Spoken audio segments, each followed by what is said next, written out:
क्या आप जानते हैं कि माँ की कुछ आदतें बच्चों की शख्सियत पर बुरा असर डालती हैं? माँ बच्चे की पहली उस्ताद होती है। इसकी बातें, इसका रवैया और इसकी आदतें बच्चों की पूरी ज़िंदगी को मुतासर करती हैं।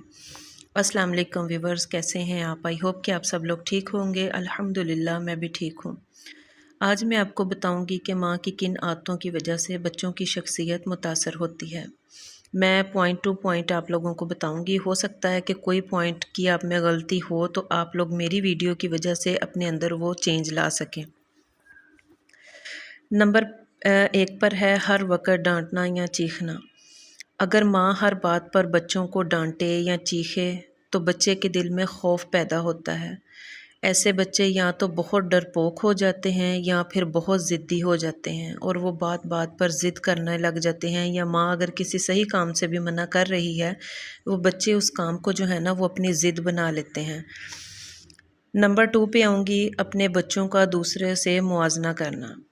कुछ माएँ अपने बच्चों का मुआवजा दूसरे बच्चों से बहुत करती हैं। ये आदत बच्चे के एतमाद को कमज़ोर कर देती है और वो ख़ुद को जो दूसरे बच्चों की निस्बत जिससे वो मुआवजा कर रही होती हैं उससे कमतर समझने लगते हैं। नंबर 3 पर है बच्चों की बात ना सुनना। जब माँ बच्चों की बात को अहमियत नहीं देती तो बच्चे आहिस्ता आहिस्ता अपनी बात कहना छोड़ देते हैं। माएँ क्या करती हैं कि जब ख़ास तौर पे मैंने देखा है कि माएँ जब मोबाइल पे लगी होती हैं ना, तो पास बच्चा जब आवाज़ एक दफ़ा भी देता है ना तो माँ उसके ऊपर चीख के एकदम से बोलती है कि क्या है, अभी तो बैठी हूँ, अभी मोबाइल पकड़ा ही है तो तुम लोग आ गए हो। इस तरह से हम बच्चों की बात को सुनते नहीं हैं, इग्नोर कर देते हैं। इससे बच्चा अंदर से कमज़ोर हो जाता है। नंबर 4 पे आएंगे, हर बात पर रोक टोक करना। अगर माँ हर बात पर या हर काम पर बच्चे को टोके और इन्हें अपनी मर्ज़ी से कुछ करने ना दे तो बच्चे जो है ना वो ख़ुद पर एतमाद खो देते हैं। क्योंकि जब माँ ही नहीं उसकी तरफ तवज्जो देगी और जो काम वो कर रहा है उसमें रोक टोक करेगी तो वो बच्चे को ऐसे लगेगा कि वो जो काम सही भी कर रहा है ना वो भी उसको गलत लगेगा, क्योंकि उसके अंदर एतमाद ख़त्म हो चुका होगा। नंबर 5 पर मैं आऊँगी, बच्चों को वक्त ना देना।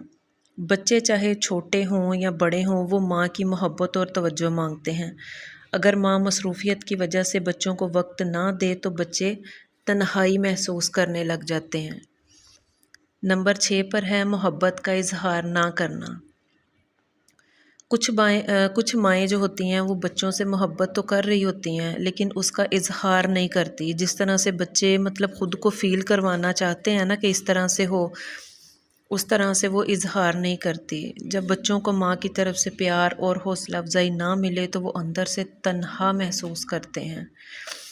नंबर 7 पर है बच्चों के सामने लड़ाई झगड़ा करना। 7 पर मैं बात करूंगी बच्चों के सामने लड़ाई झगड़ा करना। अगर माँ घर में बार बार लड़ाई या बहस करे बच्चों के सामने तो बच्चे जो है ना वो ज़हनी दबाव का शिकार हो जाते हैं। इससे इनकी तबीयत में चिड़चिड़ापन आ जाता है और इससे बच्चे जो है ना वो फिर तन्हा रहना पसंद करते हैं। आपने देखा होगा कुछ बच्चे जो है ना वो लाइट बंद करके बैठना पसंद करते हैं, दूर दूर रहना पसंद करते हैं। अकेले जब वो होते हैं वो ज़्यादा ख़ुद को ईज़ी फ़ील करते हैं। तो इस बात से भी आप लोग जो है ना वो अवॉइड करें। नंबर 8 पर है बच्चों को ज़्यादा डराना। बाज़ माएँ बच्चों को डरा कर काबू में करने की कोशिश करती हैं, जैसा कि ये मत करो वरना ये हो जाएगा, ऐसा ना करो वरना मैं फ़लाँ को बता दूँगी, तुम्हारे पापा को आने दो उसको बता दूँगी। इससे क्या होता है कि इससे बच्चे के दिल में एक खौफ पैदा होता है जो कि नहीं होना चाहिए। नंबर 9 पर है बच्चों को ज़िम्मेदारी ना देना।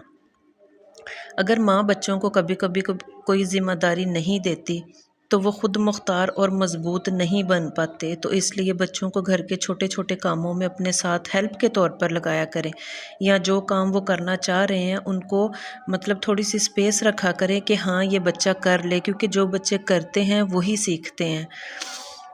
तो बस एंड पर मैं यही बात कहना चाहूँगी कि याद रखें बच्चे मिट्टी की तरह होते हैं, اور ماں ان کی پہلی معمار ہوتی ہے۔ ماں کی اچھی عادتیں بچوں کی شخصیت کو مضبوط بناتی ہیں، جبکہ بری عادتیں ان کے اعتماد اور مستقبل کو کمزور کر سکتی ہیں۔ تو امید ہے کہ میری ویڈیو سے آپ لوگوں کو بہت زیادہ ہیلپ ملی ہوگی۔ اگر ان پوائنٹ میں سے کوئی آپ کے اندر اس کی ویکنس ہے تو آپ مجھے کمنٹ باکس میں ضرور بتائیں کہ کون کون مائیں جو ہیں یا کون کون عورتیں جو ہیں وہ میری ویڈیو سے موٹیویٹ ہوتی ہیں۔ کمنٹ میں آ کر اپنی رائے کا اظہار ضرور کیا کریں تاکہ میں جو ہے نا وہ اس بات سے مطمئن ہوں کہ میری باتوں سے آپ لوگوں کے اندر ایک پازیٹیوٹی آ رہی ہے۔ اپنی دعاؤں میں مجھے اور میری فیملی کو یاد رکھیں۔ اللہ حافظ۔